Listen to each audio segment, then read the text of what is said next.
हिंदू हर चीज में और हर किसी में ईश्वर का दर्शन करते हैं क्योंकि भगवान सर्वव्यापी है।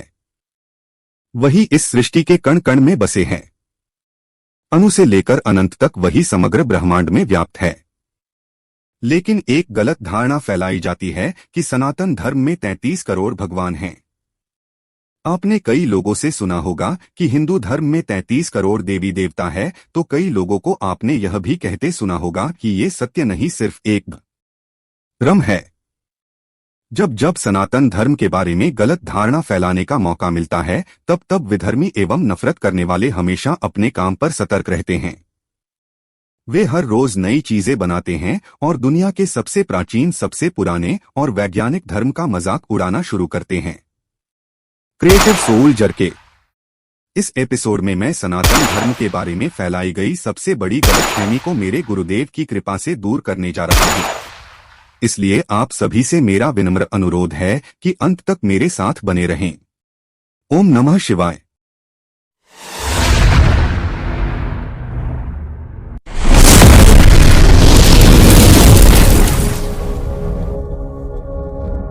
हिंदू हर चीज में, हर जीव में और हर किसी में सहज भाव से ईश्वर का दर्शन करते हैं। वे नहीं पूछते कि भगवान कहाँ है, बल्कि वे पूछते हैं कि वह कहाँ नहीं है, क्योंकि भगवान सर्वव्यापी एवं सर्वज्ञ है। हिंदुओं का मानना है कि सही दृष्टि से हम हर स्थिति में भगवान को देख सकते हैं और उनकी पूजा कर सकते हैं। लेकिन एक गलत धारणा फैलाई जाती है कि सनातन धर्म में 33 करोड़ भगवान हैं। इस विषय से जुड़े हर सवाल का जवाब आज हम जानेंगे। हमारे वेद एवं पुराण 33 कोटि देवी देवताओं का उल्लेख करते हैं, 33 करोड़ देवी देवताओं का नहीं। त्रयस्त्रिंशति कोटि अनुसार कोटि शब्द का अर्थ 33 करोड़ नहीं है, वह 33 कोटि की बात कर रहे हैं। संस्कृत में कोटि शब्द के दो अर्थ हैं। एक अर्थ होता है प्रकार और दूसरा अर्थ होता है करोड़। जैसे अक्ष का अर्थ आंख भी होता है एवं रथ, धुरी और ज्ञान भी होता है, ठीक इसी तरह से कोटि शब्द का एक अर्थ प्रकार भी होता है। जब हम किसी महापुरुष को प्रणाम करते हैं तो हम कहते हैं कि आ को कोटि कोटि नमन, तो इसका अर्थ ये नहीं होता कि आपको करोड़ों करोड़ नमन, बल्कि इसका मतलब होता है कि इस सृष्टि में जितने भी प्रकार के नमस्कार हैं, जितने भी प्रकार के प्रणाम हैं, मैं वो सभी आपको करता हूँ। इसीलिए कहा जाता है कि वह जिस भी प्रणाम से प्रसन्न हो वह उसे स्वीकार करे। हमारे सभी वेदों एवं पुराणों में भी 33 कोटि देवी देवता के बारे में समझाया गया है। हमारे वेदों का दूसरी भाषा में अनुवाद करते समय अनुवादक ने 33 उच्च कोटि को 33 करोड़ समझ लिया और फिर वहीं से ये गलत जानकारी फैलती चली गई। हमारे इतिहास का बारीकी से अवलोकन करें तो हमें ये ज्ञात होता है कि यह गलत धारणा मैक्स मूलर द्वारा बनाई गई थी। ब्रिटिश सरकार द्वारा वेदों का एक विकृत अनुवाद करने के लिए मैक्स मूलर, जो एक ब्रिटिश एजेंट थे, उन्हें विशेष रूप से 1847 में वेदों के अनुवादों को इस तरह से लिखने के लिए नियुक्त किया गया था कि हिंदुओं का वेदों, शास्त्रों एवं अपनी संस्कृति पर विश्वास खोने लगे और हिंदू सनातन धर्म को छोड़ ईसाई धर्म को अपनाएं। मैक्स मूलर हिंदू धर्म में सुधारों की आवश्यकता में दृढ़ता से विश्वास करते थे ताकि भारतीयों पर ईसाई धर्म के विचारों को आरोपित कर पाए। उनके व्यक्तिगत पत्रों से इस तथ्य का पता चलता है। मैक्स मूलर ने मूल तथ्य का विकृत रूप से अनुवाद किया ताकि अधिकतर भोली भाली प्रजा में वह सनातन धर्म के प्रति आस्था को तोड़ सके और ईसाईयत का प्रसार कर सके। हिंदू धर्म में 33 प्रकार के देवी देवता है, न कि 33 करोड़ देवी देवता। मैक्स मूलर ने प्रकार शब्द को करो से बदल दिया और वास्तविक अर्थ का अनर्थ बना दिया। अब बृहदारण्यक उपनिषद का संदर्भ लेते हुए मैं आपको समझाता हूं कि ये 33 उच्च कोटि देवता वास्तव में कौन हैं। बृहदारण्यक उपनिषद के अध्याय 3 में ऋषि याज्ञवल्क्य और विदग्धा शाकल्य के बीच हुई प्रश्नावली में 33 कोटि देवताओं के बारे में विस्तृत जानकारी दी गई है, जिसे हम यहाँ संक्षेप में समझेंगे। प्रश्नावली की शुरुआत में शाकल्य पूछते हैं कि हे याज्ञवल्क्य, कितने देवता है। याज्ञवल्क्य उत्तर देते हैं कि 303। फिर से वे कहते हैं 3003। शाकल्य कहते हैं कि क्या यह वह उत्तर है जो आपने मुझे मेरे प्रश्न का दिया है? क्या आपके पास इस प्रश्न का अन्य उत्तर नहीं है? तब याज्ञवल्क्य कहते हैं कि 33 देवता हैं। ऐसे जवाब सुन शाकल्या पूछते हैं कि ठीक है, लेकिन जवाब से मैं संतुष्ट नहीं हूं। मुझे फिर से बताओ कि कितने देवता हैं। अब याज्ञवल्क्य शाकल्य की जिज्ञासा को देखते हुए यूं ही बोलते हैं कि 6 होते हैं, फिर कहते हैं 3 होते हैं, फिर कहते हैं 1 ही है। इतने सारे जवाब सुनकर शाकल्य आश्चर्य से पूछते हैं कि कितने देवता हैं? मुझे फिर से बताए। ठीक से सोचिए, मेरी जिज्ञासा संतुष्ट हो ऐसा उत्तर दीजिए। तब याज्ञवल्क्य गंभीरता पूर्वक कहते हैं कि केवल एक ही ईश्वर है। शाकल्य कहते हैं कि तो फिर ये सभी अंक जिनका आपने उल्लेख किया है, ये देवता क्या हैं? इन देवताओं के नाम बताइए। याज्ञवल्क्य कहते हैं, ये सभी जो कुछ मैंने उल्लेख किया है, वे सभी वास्तव में देवता नहीं हैं। वास्तव में 33 उच्च प्रकार के देवता हैं, अन्य केवल उनकी महिमा, शक्तियां एवं ऊर्जाएं हैं। शाकल्य पूछते हैं, लेकिन ये 33 क्या हैं? याज्ञवल्क्य कहते हैं कि 33 देवताओं का अर्थ 8 वासु, 11 रुद्र, 12 आदित्य एवं इंद्र और प्रजापति हैं। इनसे 33 देवता बनते हैं। शाकल्या फिर पूछते हैं, वे कौन से वासु हैं जिनकी संख्या 8 है? आप उन्हें वासु क्यों कहते हैं? अब याज्ञवल्क्य समझाते हुए कहते हैं, पृथ्वी, जल, अग्नि, वायु, आकाश, सूर्य, चंद्रमा और नक्षत्र, यही 8 वासु कहलाते हैं। उन्हें वासु इसलिए कहा जाता है क्योंकि वे उन सभी चीजों का वास हैं जो जीवित हैं, चलती हैं या मौजूद हैं। वासु वह है जहां आत्मा का वास होता है। संस्कृत में वासु का अर्थ है बसाना, उस चीज का पालन करना जो किसी चीज का वास है या जिसमें कुछ रहता है। वासु वह है जो किसी वस्तु का आधार है, वह उस वस्तु का वासु है।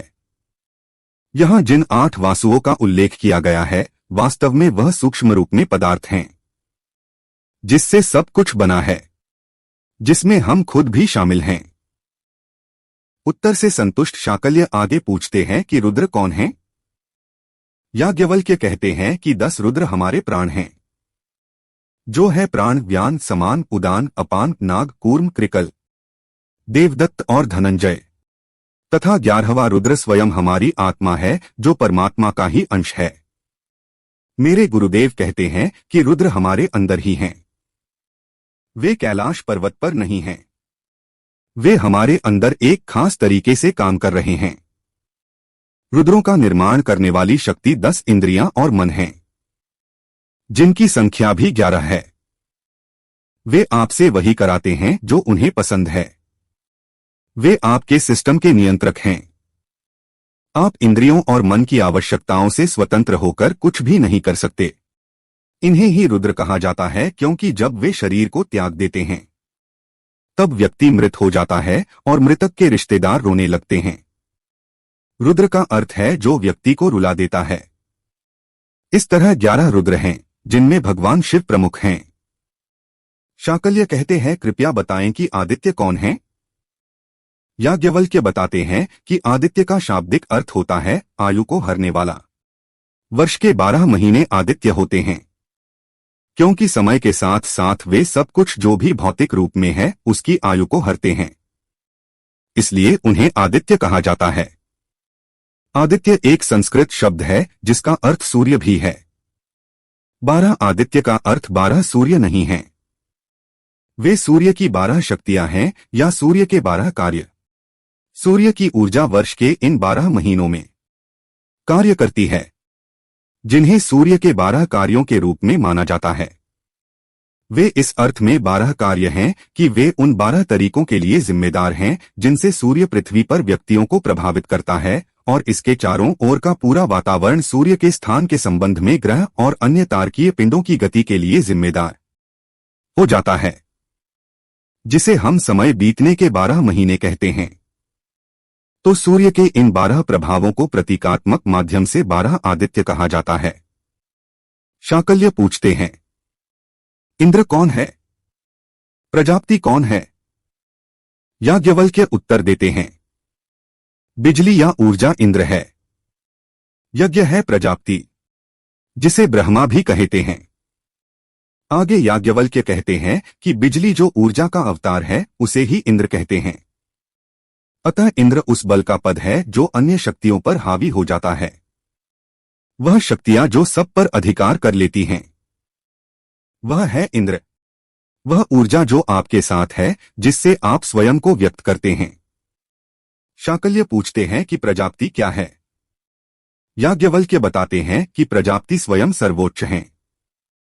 उन्हें यज्ञ के साथ पहचाना जाता है। यहां यज्ञ का मतलब केवल पवित्र अग्नि नहीं है, बल्कि आत्मसमर्पण का एक रूप है। यह आपके पास जो कुछ है और आप कुछ हद तक उस दिशा में एक भेंट है जिसे आप लक्ष्य मानते हैं। अब सुनो, लक्ष्य प्रजापति है। उसे यज्ञ कहा जाता है और वह शाश्वत मूल्य के साथ पहचाना जाता है। साकल्य जवाबों से संतुष्ट होकर प्रणाम करते हैं। इस विषय में जब मैंने गुरुदेव से प्रश्न पूछा कि 33 कोटि देवताओं के संदर्भ में आप अपने विचारों को प्रस्तुत करें, तब गुरुदेव मुस्कुराते हुए कहते हैं, 33 उच्च कोटि यानी प्रकार के देवता है और 33 करोड़ भी है। देवता यानी देने वाला।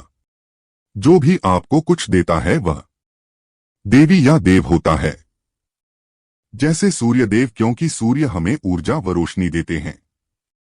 जैसे गुरुदेव, क्योंकि गुरु भी हमें ज्ञान देते हैं। माता पिता को भी देवता ही कहा गया है। जो भी देने वाला है वो देवता कहलाता है। 33 उच्च कोटि देवता भी देने वाले हैं। ये हमें वो सब देते हैं जिनसे सृष्टि में जीवन संभव होता है। इन सब के बिना तो जीवन है ही नहीं, इसीलिए इन्हें देवता कहते हैं। सृष्टि का संचालन इन 33 उच्च कोटि देवी देवताओं से ही पूर्ण रूप से संभव है। इन 33 में से इंद्र और प्रजापति ही है जिनमें चेतना होती है। चेतन का मतलब है वो जिनकी पांचों इंद्रियां सक्रिय हो। बाकी 31 तो प्राकृतिक शक्तियां भी कहा जाता है, हालांकि इनका संचालन कोई चेतन ही कर रहा होता है, मगर ये प्राकृतिक शक्तियां निश्चित दायरे में ही अपना अपना कार्य करती रहती है। चूंकि वे भी हमें कुछ देते हैं, इसीलिए सनातनी उन्हें भी देवी देवता ही मानते हैं। एक सनातनी अपने देव या देवी या इष्ट का अपनी आस्था एवं श्रद्धानुसार चयन करने में पूर्ण रूप से स्वतंत्र है। हम जिस भी प्रकार या रूप में चाहे उस ईश्वर की प्राप्ति कर सकते हैं। अतः ये अंक 33 करोड़ या उससे भी ज्यादा हो सकता है। सभी शास्त्रों का सार एक ही है, एकं अद्वितीयं, जिसका अर्थ है कि वह एक एवं अद्वितीय है। आप जिस भी रूप में चाहो उसे प्राप्त कर सकोगे। ईश्वर एक है, लेकिन उसके कई नाम और रूप हैं। चूंकि ईश्वर सर्वव्यापी और सर्वज्ञ है, क्या उसे हर जगह और सारे अस्तित्व में मौजूद नहीं होना चाहिए? जैसे हमारे घरों में बिजली बह रही है, वही बिजली एसी के माध्यम से बहने वाली ठंडी हवा बन जाती है, बल्बों में चमकती रोशनी बन जाती है, रसोई में गर्मी बन जाती है, स्पीकर के माध्यम से संगीत बन जाती है, कंप्यूटर स्क्रीन पर फिल्मों के रूप में नृत्य करती है। इस सृष्टि के माध्यम से एक ऊर्जा आनंदपूर्वक नाच रही है। ईश्वर ही इस अस्तित्व का आधार है। सब कुछ ईश्वर के भीतर है, क्योंकि बाहर कुछ है ही नहीं। ईश्वर एक है, फिर भी अनेक है। यह सर्वोच्च रहस्य है जिसे तुम मुझे सुनकर नहीं समझ पाओगे। इसका अनुभव करने और जीने की जरूरत है। वदन्तु शास्त्राणि यजन्तु देवान् कुर्वन्तु कर्माणि भजन्तु देवता आत्मैक्यबोधेन विना विमुक्ति न सिद्ध्यति ब्रह्मष्टान्तरेपि। अर्थात भले ही अनेकों शास्त्रों की व्याख्या करें, देवताओं का यजन करें, नाना शुभ कर्म करें अथवा देवताओं को भजें, तथापि जब तक ब्रह्म और आत्मा की एकता का बोध नहीं होता, तब तक 100 ब्रह्माओं के बीत जाने पर भी मुक्ति नहीं हो सकती। हे वत्स, ईश्वर को तार्किक रूप में समझा नहीं जा सकता। प्रत्येक देवता आपकी और मेरी तरह ही सर्वोच्च अव्यक्त का प्रतिनिधित्व करता है। प्रत्येक अवतार एक अभिव्यक्ति है। यह 33 सर्वोच्च देवताओं द्वारा दर्शाया गया है। यह परम सत्य सूक्ष्म, अदृश्य और इंद्रियों के माध्यम से पहचानने योग्य नहीं है। हर पौधा, पेड़, नदी और पत्थर उसी की अभिव्यक्ति है। हर चीज में उसका एक हिस्सा होता है। वेद कहते हैं सर्वम खलु इदं ब्रह्मा, अर्थात सब कुछ केवल वह ब्रह्म ही है। यहां ब्रह्म का अर्थ परमात्मा या ईश्वर है। श्रीमद् भगवद गीता में श्री कृष्ण कहते हैं, अहमात्मा गुडाकेश सर्वभूतशय स्थिति अहमादिष्ट मध्यं च भूतना मंत एव च। है अर्जुन, मैं ही जीव मात्र के हृदय में स्थित परमात्मा हूं। मैं ही सभी का आदि मध्य तथा अंत हूं। हे वत्स, हम अपनी किसी भी इंद्रिय और मन से ईश्वर को नहीं देख सकते हैं। हम आपके और मेरे जैसे इसके प्रकट रूपों को ही देख सकते हैं। जब हम हर चीज में भगवान को बाहर देखना शुरू करते हैं तो हम हमेशा भगवान से जुड़े रहेंगे और फिर हम अपने आप ही अपने अंदर के भगवान की ओर मुड़ जाएंगे। भीतर का ईश्वर, यही असली तुम हो। तब तुम जानोगे कि कोई अंतर नहीं है, सब एक हैं। प्रत्येक प्राणी एक है। सभी एक ईश्वर के विस्तार हैं और वह ईश्वर सूक्ष्मतम अव्यक्त रूप है जो ब्रह्मांड को चलाता है। हमारे अलावा कुछ भी नहीं है, क्योंकि हम भी तो उसी परमेश्वर के ही अंश है। बस जरूरत है तो इसे एहसास करने की, इस परम सत्य का अनुभव करने की। सर्वम खलुइदम ब्रह्म, सर्वम खलुइदम ब्रह्म, सर्वम खलुइदम ब्रह्म। ऐसा कहते कहते गुरुदेव फिर से ध्यानस्थ हो जाते हैं। मैं आशा करता हूं कि 33 कोटि देवी देवताओं के संदर्भ में अब आपके मन में कोई संशय नहीं रहा होगा। ओम नमः शिवाय।